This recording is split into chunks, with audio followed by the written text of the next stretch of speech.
नमस्कार, आप देख रहे हैं न्यूज़ फॉर नेशन और मैं हूं आपके साथ रुचिका राज। आज मैं मौजूद हूं खेतान मार्केट में और वहां के ऑनर रामलाल खेतान से हम बातचीत करेंगे, जो बीआईए के सेक्रेटरी हैं। उनसे हम आज बातचीत करेंगे कि बजट के बारे में उनका क्या कहना है, बजट को लेके वो क्या सोच रहे हैं और क्या कुछ कह रहे हैं। तो आइए पहले उनसे बात करते हैं। देखिए, इस बजट में ऐसा कुछ दिखा नहीं अभी एट फ्रंट की कुछ औद्योगिकरण के लिए कुछ बड़े रूप में किया गया है।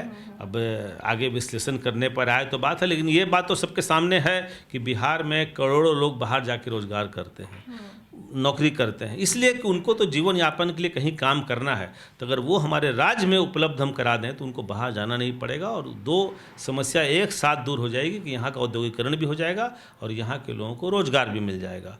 तो उस नज़र में सरकार बहुत कह तो रही है कि हमें स्किल डेवलपमेंट के आधार पर लोगों को हम इस ट्रेनिंग देंगे, महिलाओं को हम कराएंगे, SC ST योजना में लोगों को ऋण देंगे, लेकिन उससे बहुत दूरगामी परिणाम नहीं होंगे। इंडस्ट्रियलाइजेशन के लिए जो पॉलिसी इनको बनानी पड़ेगी वो 20 साल आगे सोच के बनानी पड़ेगी। सर, आज बजट का पेशी हुआ, जैसा कि आप जानते हैं कि हर सरकार हर मुद्दे पे वादा तो करती है लेकिन निभाने में नाकाम हो जाती है। लेकिन इस बार जो बजट वो पेश की है उसमें अगर हम सबसे पहले स्वास्थ्य की बात करें, क्योंकि स्वास्थ्य कोरोना काल में लॉकडाउन की वजह से बहुत नुकसान हुआ और कोरोना काल में जिस तरीके से स्वास्थ्य पे सवाल खड़े किए गए, लोग सरकार पे बार बार कह रहे थे कि यहाँ पे बेड नहीं मिल रहे हैं, कोई कोरोना काल में हमें जाँच नहीं सही तरीके से मिल रहे हैं, डॉक्टर्स नहीं आ रहे हैं, तो उसके बावजूद 5वें नंबर पे इस बार फिर से स्वास्थ्य को रखा गया। तो आप क्या कुछ कहेंगे सरकार से? आपको क्या लगता है कि कैसे क्या होना चाहिए स्वास्थ्य को लेकर? देखिए, स्वास्थ्य नंबर तो सरकार अपने प्रायोरिटी के हिसाब से बनाती है।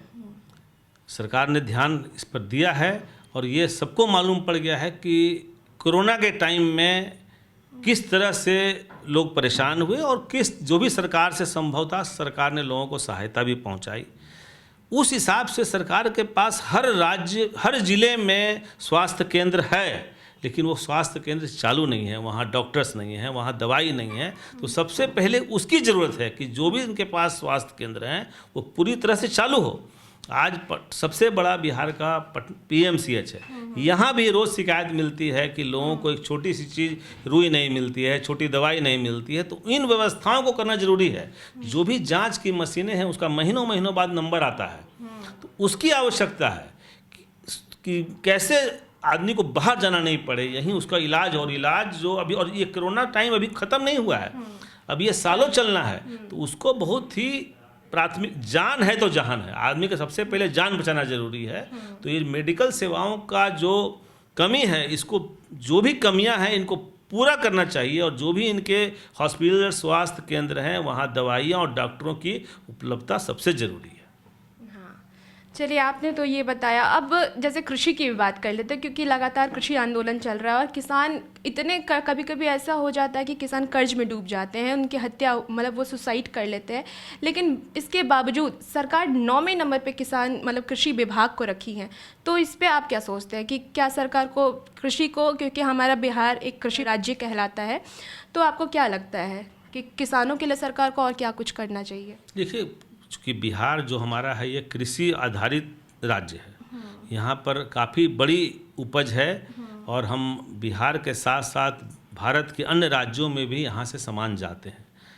दुर्भाग्य हमारा यही है कि जो सामान यहाँ उत्पादित होते हैं उसमें से बहुत सारे सामान यहाँ से अन्य राज्यों में जाते हैं और वहाँ से प्रोसेसिंग हो के फिर वो वापस बिहार में आते हैं।